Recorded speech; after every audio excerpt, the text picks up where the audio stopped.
ياسين waxa ka bilaabi doonaa shirkii wada tashiga oo magaalada Muqdisho mar kale ka furmay si fiican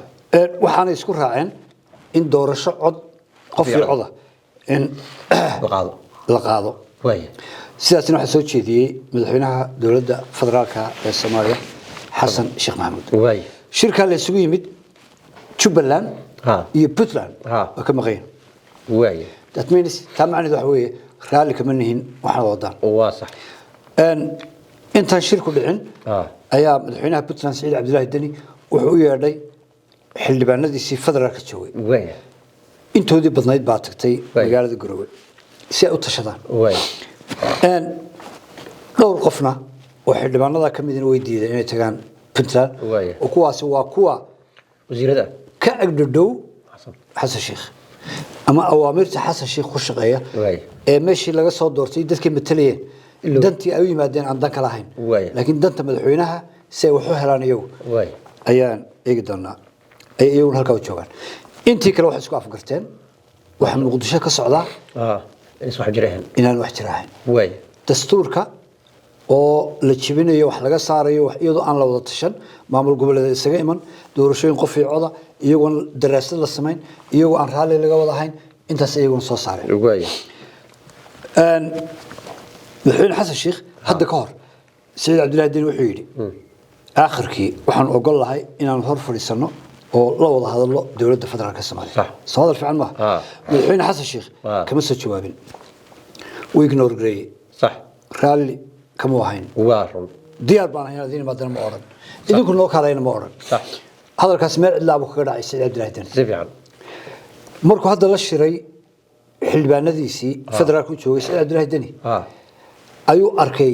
Xasan Sheekh miisaanka Puntland ay leedahay markaasuu shalay wuxuu yiri iska daa inaan walaalahayo la fadhiisano la hadalay waliba gadhka iyo gundaha ayaanu qabanayna oo bareena way haday iraano kaleena u tagayna haday iraahdaan noo anaga imanayna sabcan wadaan way labada hadal ee Xasan ee midna dhigaha ka furayso midna uu leeyahay gadhkaanu qabanayna waxay soo baxeen markay midoobeen Saciid Cabdullaahi Dani iyo xildhibaanadiisii صح ayuu arkay inay bash talaba tooj lagu ifiyay gobolka ama Puntland maamulkaasina uu yahay wax weyn oo laga maarmin waa sax marka madaxweyne Xasan Sheekh waa u shaqeynaya si fiican isha falato hadii arintaas ku martana marsi hadii kalena ka noqon inagoo ka soo horjeedin dawladda federaalka Soomaaliya inagoo ka soo horjeedin Puntland inagoo ka soo horjeedin reer hebel waxaan halkan ka qiraynaa inay adag tahay Yaasino in doorasho qof iyo coda la qabto waa sax afar sano ka hor tii uu diidanaa Xasan Sheekh ee uu yiri inaba suurtagal maaha way maanta wuxuu leeyahay waa suurtagal inta waxa dhayna laba sano ka hor si fiican waa sanadii dhowr bilood buu haray xilli la diyaar leeyahay maaha صح waayahay laakiin isagu wuxuu rabaa in qarjicadiisaas uu ku dhamaysto waayahay inta aan go'aankan la gaadhin maanta si fiican hadalka ugu fiirsan oo madaxweynaha iyo wada tashigan uu sheegay aanay oranin go'aan baan gaadhnay doorasho qof iyo coda markuu ugu horeysa xildhibaanadii labada gole ayaa casho loo qaaday oo madaxweynuhu wala cashasi way nin casho qaaday de kuma diidi karo wax la afwax cunay xisho cashadin horta waxa weeye waxana wato yeel si fiican marka xildhibaanada Soomaalidu qiimahoodu markii aan ku celinaa waa qiimo ilaa heer casho uun ku siman wax la siiyay dhinaca waqooyi waxa laga yiraahdaa suqaarka suqaar baa la siiyay way that means niman wax soo akhristay niman mustaqbalka dalka ka warhaya halka uu socday halka taagan midna maaha way inta markii uu la casheeyay ee uu ka dhaadhiciyay ayuu arkay markaa inuu ku dhiiran karayo go'aanka ah doorasho qof fiicada oo qaadan karo waxa la yiraahdaa waxa jira waxa khayr moodo sharka noqda si fiican iyo waxa shar moodo khayrka noqda waa sax maybe Xasan Sheekh oo imka ku ordaya doorasho qof fiicada in isaga aan u fiicnaanba naftiisa waayahay intaasna waa intaa wixii ka soo korna waynu soo gudbin doonaa insha Allah ma ku daashay inaad ku noolaato apartment ma rajaynaysaa inaad ka hayaanto qurbaha oo aad degto magaalada Nairobi ma tahay aroos cusub oo doonaya inay gataan gurigii riyadooda ma haysataa caruur badan oo aad la jeceshahay inaad ku noolaadaan guri iyaga u gaara iyo waliba goob ammaan ah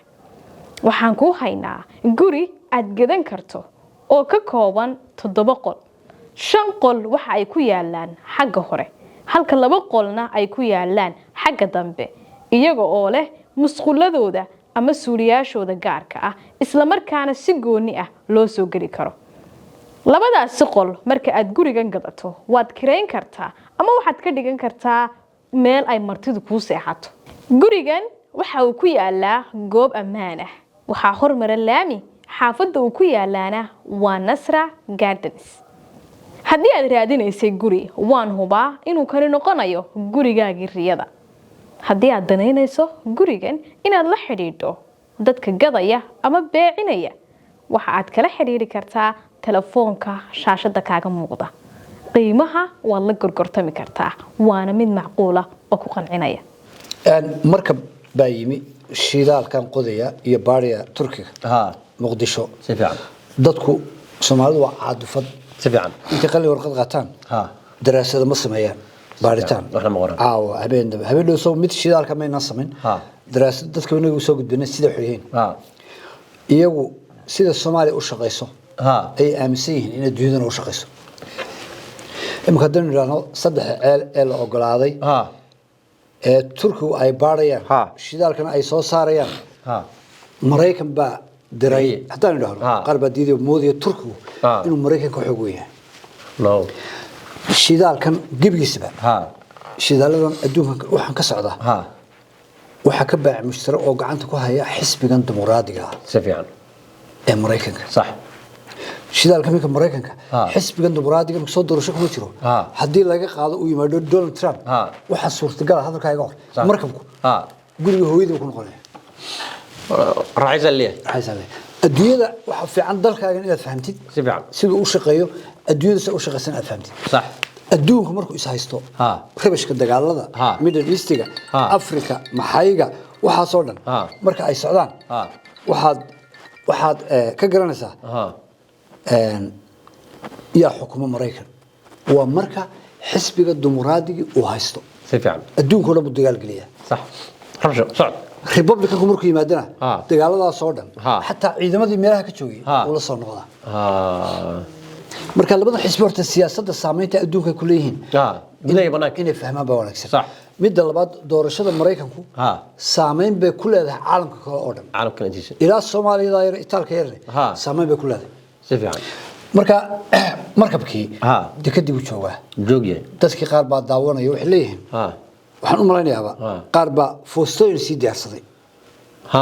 haamo waa shidaalkii wada isliid oo shidaalkii ma markuu saaray niba in bugraadka si gaarsan way marka intaan ugu dalay waxa weeye qolo ku hortukatay masaajidka ishag markabkii maxay ka wada marka ilaahay baa loo tukadaa ilo caabudaa Soomaa markabkii oo dekada dheegeeda ku xiran geeskeeda ama dheegeeda ku xiran oo biyaha intuu u jiro ataaban kartid si fiican ama 2-3 mitir u jira oo saa ugu teedsan gidaarkii jambiga ku haya ayaa ilaa 2 saf oo raga oo salaada markabkii waa kan ka soo qaad markabkii bay Allahu akbar حقيس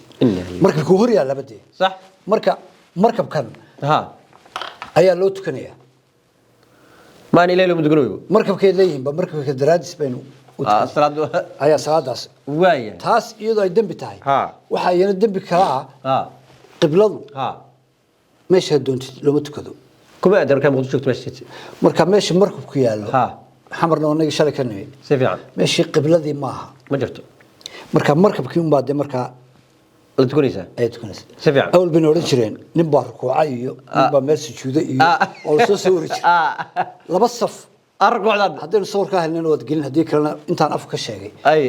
ayaa ku filan marka ummadii Soomaaliyeed inta tukanaysa imika sawirkaas madaxweynaha ha gaadho igu sawir way ay ka tahay salaadii inuu adoon yahay oo Ilaahay u tukado meel iska dhigay way قناعة قف هدي أي صلاة عصر تكون يعني ما كاس inoo soo sawireen markabkii iyagoo ku tukanay haddii dushiisa ku tukan lahayeen meel ahleed waa sax waa niman rakaab oo ku tukanay meesha meesha qiblada ka meel walba dug kartaa ha waayahay intaasna waa intaa way yaasiin waxaan ku geyn doonaa ceelwaaq weliga ma tagtay ceelwaaq ma tagin laakiin waa maqlay ceelwaaq waxaa jirta ceelwaaqda sidii beelxaawo qaybta Kenya qaybta Soomaaliya waan ka sheekeyn doonaa meeshaan yow dad masaakiina oo caydoobay oo lagu qoodiyo oo fara badan ba area-da joogtay waxa kale oo ognahay in ay ku gadaaman yihiin nimanka odayaasha al-shabaab si fiican oo mararka qaarkood dadka ceelwaaq jooga ay u cadaalad tagaan meeshii joogaan way kana guriga qaaday kana gabadh igala baxsaday mid baa saan ugu sameeyay oo ay xukuntaa sax okay meeshii hay-ada ka shaqeeya oo cuntada dadka gaarsiiyo NGO inta waa fahamsama ceelwaaq WFP ayaa ka shaqeysa waa sax waxa hoos taga NGO yaryar si fiican NGO la yiraahdo Soma Action way ayaa jiray waxa iska leh nin la yiraahdo Cali Yare Muqdisho joogay ma way waa Cali Yare kale hay Cali Yarehnan Somali American TV na maaha way Cali Yare NGO-giisi Somali Action ayaa lagu eedeeyay oo lagu qabtay musuqmaasuq inuu isdaba mariyay raashinkii dadka masaakiinta ah gargaarkii la siinay way intaan wadiga haysan sama sax waayahay maxaa dhacay marka waxa la soo jeediyay in tartan la galo tartamo NGO-yadii WFP waa soo jeedinaysa iyo madaxdii in tartan la galo oo cid u qalanta markaa ay qaadato way yaasiin waxa qaadatay NGO la yiraahdo Lifetime oo geda ka socota way waxaan wixii ka shaqeynaya gobolka si fiican way ku guuleysteen markay guuleysato yaa xanaaqaya kii la guuleystay Cali Yare oo musuqmaasuq lagu qabtay oo muddo iska malabsanayay ayaa markaa cirka u booday ma jirto yiri Cali Yare wuxuu la shaqeystaa saddex nin baa meesha wada shaqeysta markaa way magaalada gudoomiyaha degmada ceelwaaq way Ibrahim Guuleed baa la yiraahdaa way xildhibaan Faarax Macallin kana qaanay may hay ka taqin ma hay imika baa naga hubay dad baan oran doona Faarax Macallinkii weynaaba Faarax Macallinkii yaraa Macallinkii weynaa ma Faarax Macallinkan kale waxa la yiraahdaa Faarax Mucallim Bihaar Taraar bisinki burda si aan kugu sheegay inaan ninkii ahayn waaya si ninkii aan u muuqana sawirada ku soo dhigaya markii ugu horeysa way waxaan ku tusi doonaa gudoomiyaha Ibrahim Guuleed markaan Ibrahim Guuleed ku tuso xildhibaan Faarax Mucallin oo Bihaar Taraar la yiraahdo ku tusi doonaa Cali Yarena oo ku soo bandhigi doonaa waaya Cali Yare nimankaas ku xidhay ayagoo shaqo waa nimanka ay kibriye magaalada haysta ay wax wada cunayeen tolay qoladaas ayaa iga qaaday qandaraaska iyo heshiiskii dabeeto hay-adii Lifeline ayaa la hor istaagay Lifetime muddo 3 bilood ugu dambeysay ayaa carqalado loo waday dadkiina meesha ku dhimanaya waa masaakiintii waa sax okay waxa la quudiyaa oo area ka dhow ilaa iyo 1300 oo qoys marka qoyskii wuxuu ka kooban yahay 6 qof 5 qof 7 qof 3 qof marka la isku celiyo 1300 oo qoys weey ayaa marka saas oo kale ay dhacdo ayaa ku qadaya meesha labada saddexdood halkaas oo marka hore lagu qoodin jiray markii gargaarkii laga carqaladeeyay sax aakhirkii waxa la adeegsaday isagana Abbas taliyaha daraawishta Jubbaland ee ceelwaaq Kulli Abbas waxa la Abbasow isaguna sawirkiisa si aad u aragtid oo ninka odayga waxa la yiri Abbasow hay-adan adigoo ka haysta gudoomiyihii degmada iyo xildhibaan isna nimanka la shaqeeya oo waxaad samaysaa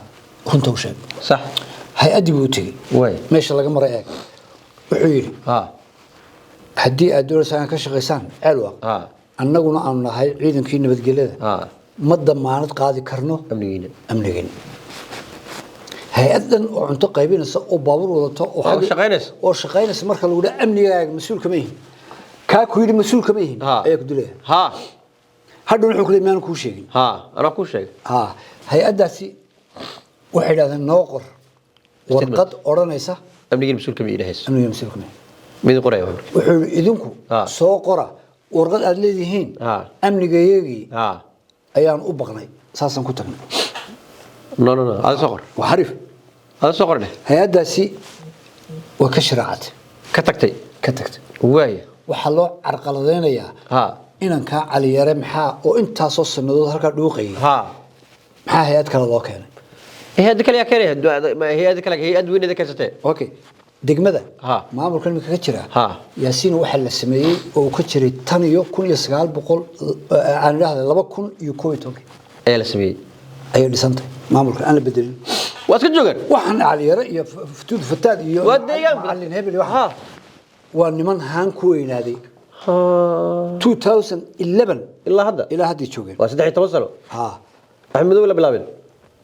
ma aaminsanaba meeshan baa laga qaadi karaa waxba laga bedeli karaa مش غوريغي ما guriga waayahay intaasaa ka jirta Wey. meel la yidhahdo busaar ها 40 kilomitir buu jirtaa علاق ceelwaaq سيف عواقنا waa xarunta al-shabaab سيف عن نورمال كدالتك ماشي نورمال لو وير اي غري ha halkaasay fadhiyaan ba nimankooda واي waana kula islaamaha iyo odayaasha dadka magaalada markay qabtaan ها oo ay ku caal waayaan حقتك xaggay tagaan waxay noo garnaqa واي iyagaa kala furfura واقر intaan bay soo geli karaan magaalada magaalada وهذا اللي بنقول لك markaas hay-addii dhameed la leeyahay ها nabadgelyadiina ma qaadi karno hadhow waxaa la leeyahay shabaab baa soo kacday oo idin dhammaysaba ها اسكن صعد way marka Soomaalidu waa dadka maamulkoodu ها ay dadkooda leynayaan سيف عن ama ay qadinayaan ama ay wixii loogu talagalay ay ka cunayaan واي halka waxaan u rajaynaynaa in wadaas الهي ما ilaahay uu gargaaro marka ugu horeysa Way. mar labaadkan maamulka Jubbaland Ha. ayaynu fariintan u gudbinaynaa war nimankan meesha iskaga naaxay كبري kibray ee burcada noqday ها ka gaadha ummadda سيف عن durba 1300 oo qof Ha. oo qoys Ha. ayaa meesha ku qatan معلول ودما دولار intaasna waa intaa واي doorashooyinkii Soomaaliland ma tegi doonaa واي أنا تصور يصير أنت كنت بيش doorashooyinkii ها Soomaaliland ها markaanu dhamayno Ha. waxaanu doonayaa in iyadana ka hadalno doorashadii Mareykanka سيف عن shan bir baa ka dhimay شم الموضوع كلام ma Kamala Harris baa heli doonta iyo xisbiga dimuqraadiga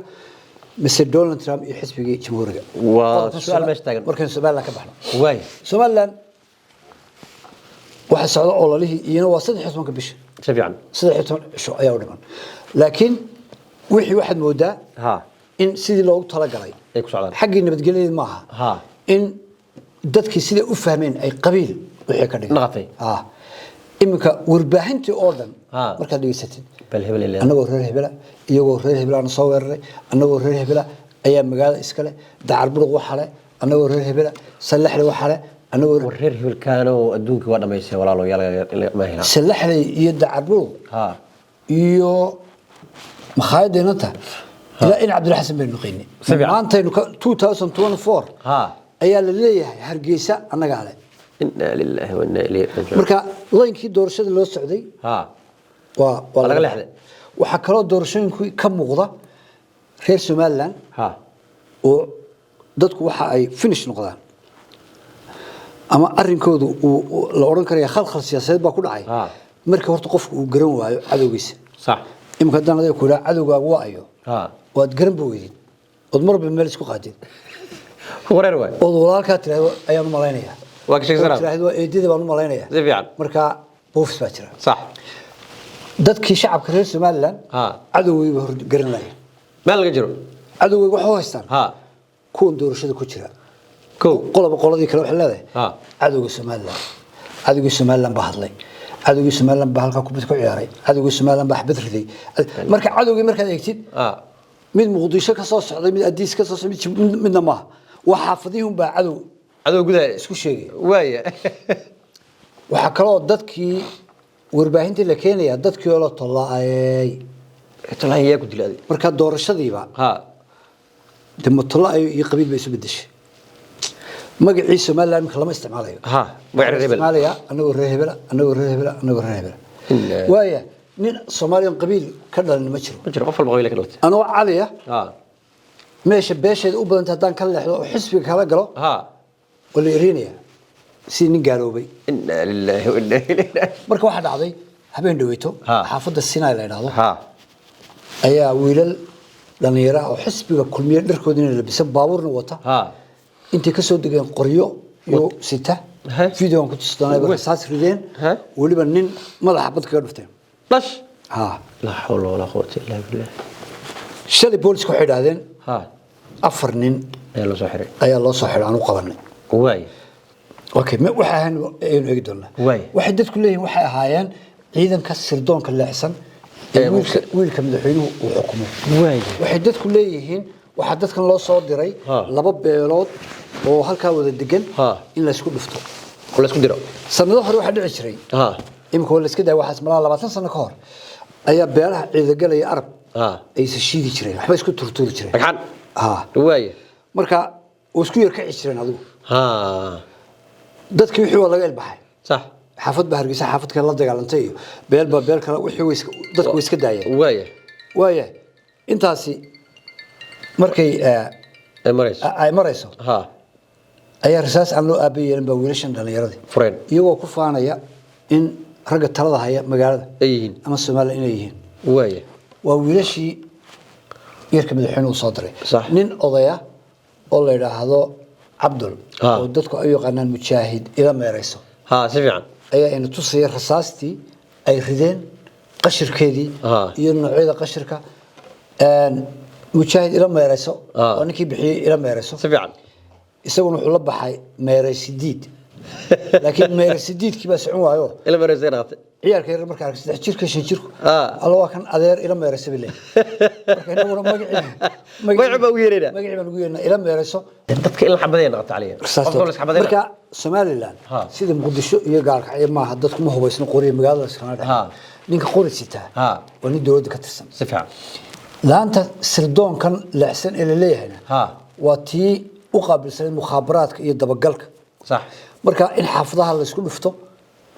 oo doorashada khalkhal la geliyo oo dhibaato timaado ay beetan horseedaysa dadka waxa ku waajibay in sharciga la horkeeno ama madaxweyne ha dhalo ama ra'iisul wasaare ha dhalo sharciga dadku way u sameeyeen waayahay booliska waa shalay hadlay waxay dhahan afar nin ayaan gacanta ku soo dhignay afartan nin maxkamad baa soo taagi doonaa boolisku waa booliska Soomaaliland صح ragga alle waan soo qabanay alla wax ka jira lama soo qaban xalay warkaas markuu baxay kadib saddex inan oo kamida ku eeleyn way noo xidhay ayaa joogay magaalada hudheer kamida oo isku wasaalooyin wallahi wareer ma hudheer kaana in la yar arbushaan diiday hadaan imika magaciisa sheego iyo dadkii meesha fadhiyay laakiin magaalada joogan hudheerkaas xalay shaah ka cabiyeen صح يا وإنما ذلك سيد بربرنا لو ذكرنا نحسن وياه لبنين waxaa jirta markaas oo kale kiisaska booliska aad u yaqaan waa la majraa habaabaya dad kala eed loo saaraa صح laba beelood nin ka soo jeeda laascanood oo dhalinyaro oo reer Hargeysa iyo nin ka soo jeeda Baligubadle way la washka ku hadlay iyagana fahmi doonaan way ayaa loo saaray ayaa la xidhay واهي labadaasina shaqa kuma ilahay baa leeyahay waxaan socdo warjira cakaaro iman waynu soo heli doonaa cidda la qabto cidda maxkamadda soo taagi doono anu halkan liiskii magacyadii ayaan ku hayaa isagoo mid walba magaciisa uu saddexan yahay inamadii dhibka geystay ee meesha ka qayb galay iyo sawirkiisa mid walba laakiin marka boolisku ay dadka ay leewan hayna ay soo jeediyaan ayaan isbarbar dhigi doonaa ma sax baa ma qalad baa laakiin inamada imika halka inoogu jira ee dhibka geystay ma xidna warkaas war cad mee waa cad way wixii booliska la soo shirtagaan waan arki doonaa waxaan eegi doonaa iyadana madaxweyne Musabixi ayaa wuxuu tagay Burco iyo meelo badan arrin ajiib u sheegay wuxuu yiri shirkii ciidankii berigii xanaaqay buurta fuulay wati laga heshiiyay si fiican waxa lagu heshiiyay Yaasinow waxay ahayd in magtii 6 askari ee la dilay markii la isku dhacay ها in la bixiyo كو oo beelihii halkaa tegey laga qaado واي lacagta واي ama geela kow هاي in madaxweyne in dadka buurta saaran ay soo degaan لابو in madaxweynuhu uu saamaxo dadka buurta ka soo degaya سدح in doorasho isku sidkan si degdeg loo qabto أفر intaasba waxa soo jeediyay beel la yiraahdo habar jeclo واي beelaha garxis oo kuwa buurta saaran سبيعا inay soo degaan dhalinyaradaas سبيعا lixdan nin ama war f ay ahaayeen tiradooda 7 waxay ahaayeen in ay bixiyaan magti واصح in madaxweynuhu iyagana uu saamaxo magaalada galaan صح madaxweynuhu bidcu tagayo iyadoo ololihii imka lagu jiro buurdun wixii heshiiskii waxba kama jiraan وكنا غنى kuwii buurta fuushanaa ها ee askarta laayay ها maxkamad baa soo taagaya وكو cafiskii ma jiraya هاي وقلبت beesha habar jeclo ee soo jeedisay in mag la bixiyo kuwii magta bixiyay iyo kuwii qaataba maxkamad إنا لله وإنا إليه راجعون هاي odayaashii uu ka doonayay codka ها ayuu u hanjabay وبرك شو قعي argagixisu geliyay إنا لله وإنا إليه راجعون نكو ورريه marka heshiis la galay ها oo magti la kala qaatay ها oo dawladdu magta ay qayb ka qaadatay nin baa yaasiin waxa lagu yiri baa leeyahay ها hooyada markii la aroosayay ها riba laga bixiyay كو riqura ها halka geeli la bixiyo waxa هاي marka ninkan wuxuu doonayaa ninkan inuu ka xanaajiyo صح ya ها nin dhan oo de yaradkii iyo hawshii oo riqura لا يبحش laga baxshay ها marka ninkii ها nin xigmad lagu ma xanaaqin wuxuu yiri ها adeer ها laakiin rag baa ka heshiiyay وانا rida ها رقم كيشي mina rag isaga iman ها ma ridoo dhigta lahayn baa la keenay meesha ما rag baa ka shirayday ها oo isku afgartay ها الرياض القطو dagaalkaas war if uu ahaaba ها رقم كيشي anu ma oranayno buurta in la fulaa xaq bahayd in laga soo dego xaq wada qodobka maaha ishigu kama ishi waxa weeye rag isu yimid qadiyad ka heshiiyay ها oo gacanta isu saaray dadkii in dib loogu soo noqdo arrintii halkeedii bay taagantay dhaqanka Soomaalida iyo dhaqanka maamulka midna kuma jirto diyadii ama magtiina waa la bixiyay ها dadkiina iyaga ma bixinayaan dawladda waa bixinaysa ها labadoodii way is salaamayaan oo isu duceynayaan سبيعا madaxa la isu salaaxaya صح ya ها اللي فاتت ها wixii tagay way tagay madaxweynaha hadana u weynaa waa kan kule waxaan diyaar u ahay maxkamadda soo taagay إلا شفت هذا كله la soo qabtaa ضبطي ha dadki ya والله ورر waayahay maxaa keenaya sina marka iyadoo imka doorasho madaxtino ay 13 cish ka hadho ها in dib loo alooso wax hore oo dhibaatooyin iyo rabash meeran ah واي ورر واي waxay qayb ka tahay in dadka cadow la tuso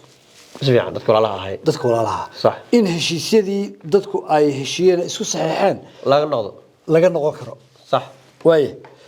intaas inuu ka tagi doonaa واي fiidiyoogii magta ama diyadana waan ku tusay ma صح gobolka Awdal baan iyo leexanayna واي xildhibaan Abiib oo garan محمد أبي ha wuxuu ololeynayay xisbiga وضني wadani gaar ahaan ka ها way isku lamaayeen سبيعا marka ka buu ololeynayay waayahay xaq buu leeyahay dadkiisa buu la hadlay ujeedada u weyn u socdo waxa ahaydun in xisbigan kulmiye la rido كو ayuu soo u socday صح yaasino bad baa lagu furay نكي ha واي reer awdo baaldun iyagana la kala qaybiyo سبيعا si xildhibaan Abiib iyo kooxiis لو هو لو صار hawada looga saaro waxa la soo ciyaarsiiyay professor Ahmed Ismaaciil Samatar iyo Hilaac xisbigiisa واي ولا سنولي هذا ururkiisa ومركز الحد ولا سنولي ناي marka saacad loo leeyahay waxa la yiri reerkiina ها inoo soo qaad waxay ku lamaan yihiin xisbiga kulmiye صح hawlgal واي dadkii baa loo tago waxa la yiri Maxamed Abiib waxa sheegaysan maxay xisbigan leenahay inaga ba iskala kan كان انا اسكله dan samaroonahay ها magaciina baa ku qoran ها laysanka ها ina Abiib mid laysigiisa ku qoray ma hayaba لان كان دغداف nin la yiraahdo in xaashimo hoos tagaya سبيعا iyo wadani halka uu leeyahay aynu ka ridnana ها inagu abaal aynu u qaadno ninka la yiraahdo سان wax weeylo Soomaal واي xisbigaasna reer Awdal saas loo kala qaybiyay كو waa ku bilaabat ha kii guuleystaba واي waayo waxaan eegi doonaa dad badan reer Soomaaliland ها ayaa waxay iska dhaadhiciyaan madaxweyne Muuse Biixi ها lacag ma bixiyo oo ninka ugu badan lacag baxsho waa kuwii handaraab u bixiyey waa kuwii maxay waxbuu soo ooday waxbuu san sameeyey 40 milyan oo dollar hadda qof bakhayl horta ma jiraba sax dadka bakhaylka lagu tilmaamaya ha waxa dantiisa ha ayuu lacagtiisa ka bixiyaa bas laakiin dan qofka la leeyahay kama shaqeeyo ma yidhaahdo kaalisaan samee sax bakhaylku waa intaasun way laakiin nin aan jeebka gacanta gelin ha ma jiro way qaar baa nala yaabi doona haddaynu idhaahno muuse bixi baa wax bixiyey waa gartay 3 nin buu lacag siiyey ko baxshay ha yusi isi ونيو إني وحمد بحيو وقعن يريها بملاك كيف إحنا إني هذا سبها تطلقت إني تاي استعمالها صدق ذنين أرتا نكاو ذا مركل عيك بحيسو ومرد أرون بلادين شرتو ورشوين بجر وين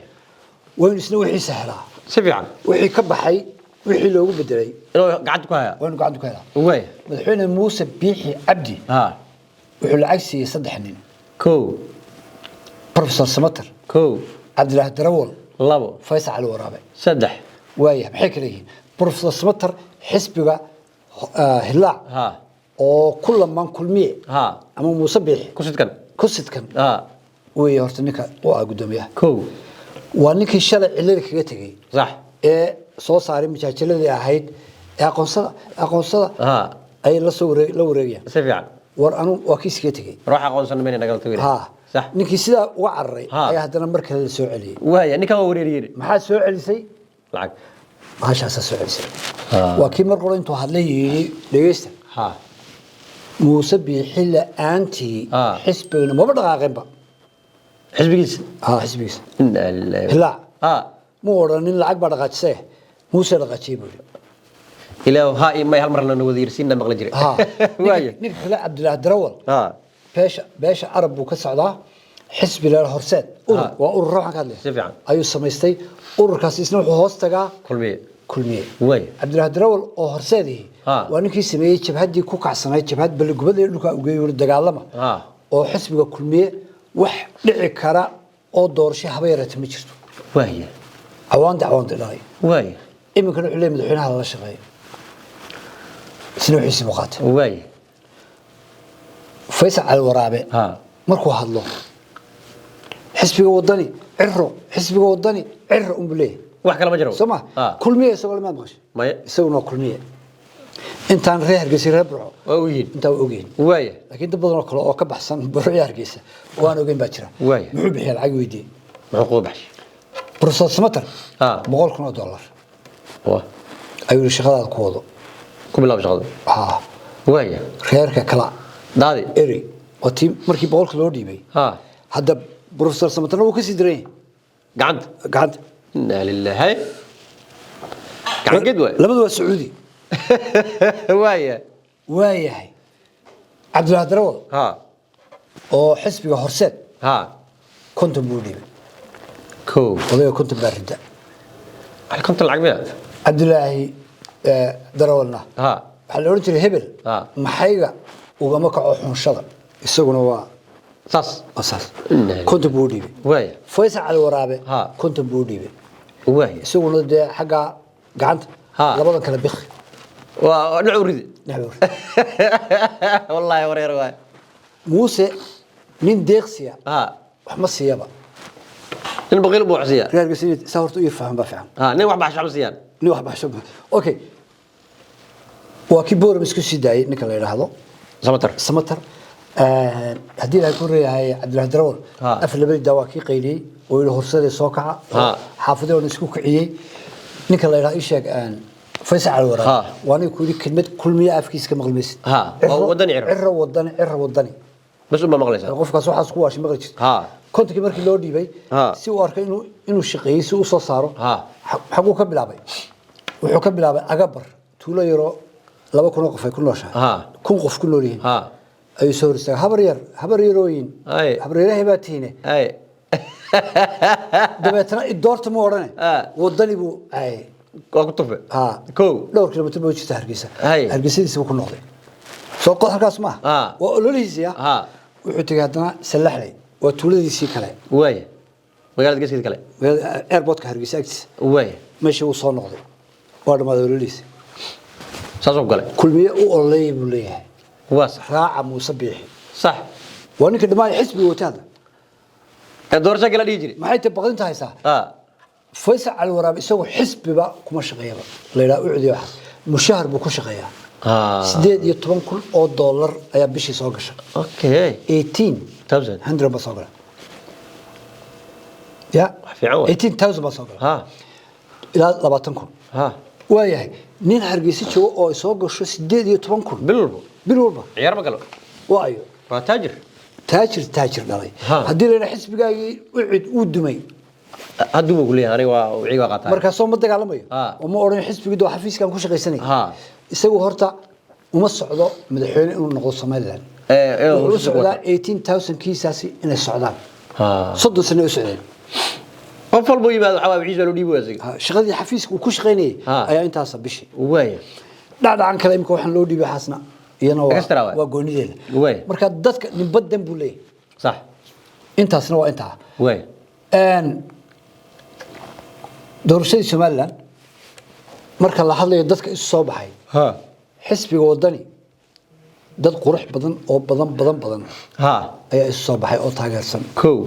xisbiga kulmiye dad badan oo qurux badan oo tiradii mid la mid ah ayaa iyana isu soo baxay laakiin ujeedadu ma aha in la eego videogaas imise qof baad ka arki kartaa kulmiye raayay imise aad ka arki kartaa wadani baa raayay ma aha sheekadu waa cod bixinta si fiican dadka marka magaalada Hargeysa la yiraahdo soo baxo kulmiye maanta olole leh ciyaarka xaafadda dhan baa soo baxaya way dadka shaqo ma hayaan si fiican ودبور dadka marka kulmiye way saxmad daayir al raba iyo inta yar fiidiyaasha la duubay ciyaarahaas ayaa dadku stress iska saarayaan waa sax laakiin ma aha taageerayaashin dhabtaha ee codka ku riday ee kulmiye waa sax maalinta wadan la yiraahdana Hargeysa dhan baa soo baxaysa wadani meesha dhan baa casaanaysa laakiin marka fiyu la qaadan karayo oo la oran karayo doorashada lagu sii saadaaliyo maaha dad badan baa jira oo xisbiyada inta lacag ka qaataan hadhow meel kale ku ridi doona si fiican marka maalmaha soo socda ayay saadaashii ugu dambeysay sii doontaan way